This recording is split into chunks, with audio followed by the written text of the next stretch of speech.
Working for an embassy in a foreign land may sound pretty alluring, but as recent history has shown us, American diplomats can face extreme danger in their postings overseas. Now, the government has responded by providing an education like no other. Before embassy workers head abroad, they head to a special facility in Virginia, where the worst that can happen is just part of the curriculum. Christina Ruffini has the story.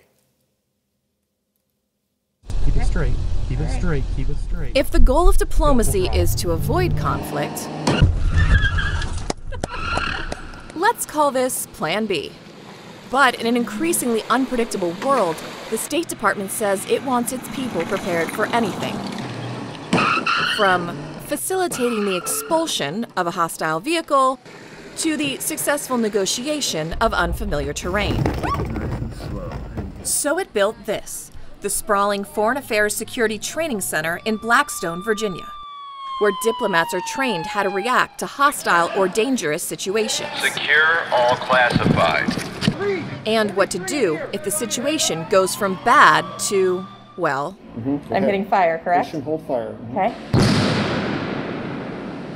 Rick Gooley is the senior explosives and countermeasure instructor, and the guy who let me blow up this car. So when you're putting diplomats through the training, why do you show them this, and why do you want to show them this? We want to show them this to understand that they need to protect themselves, and a little bit of awareness goes a long way. Is this a reality check? Absolutely.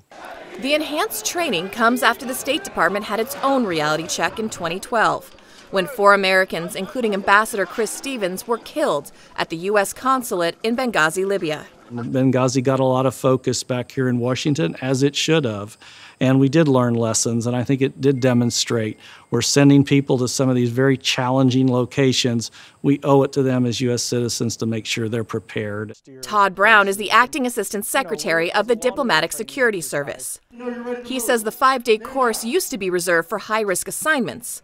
Now, it's standard for anyone going overseas. Help each other out. These skills will serve you if it's a natural disaster someplace or an incident of crime, a medical emergency. I think it just makes our diplomats better prepared no matter where they go.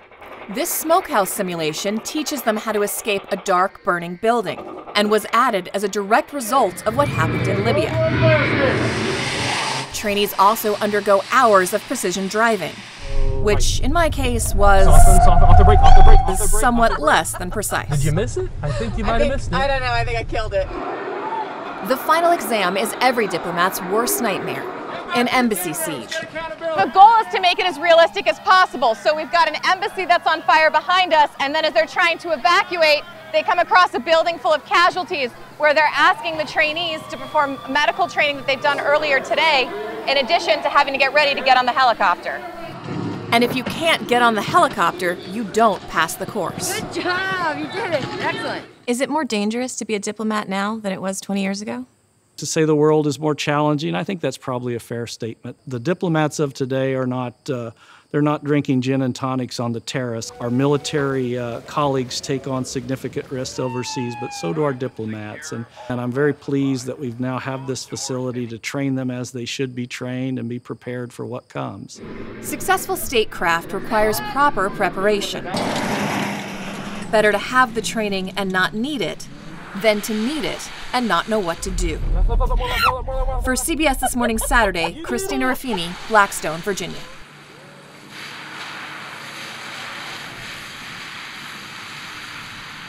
Great elements there. I've done one of these courses, and it gives you an appreciation not just for the diplomats, but for the people protecting them, who you don't always see in the spotlight or at the microphone. And what Christina was saying there at the end, and what the point is that it's so much better to have this training, should you need it, than if you're sitting there and suddenly don't know what to do. We've seen the impact of when you don't have it and what it can do. Yep.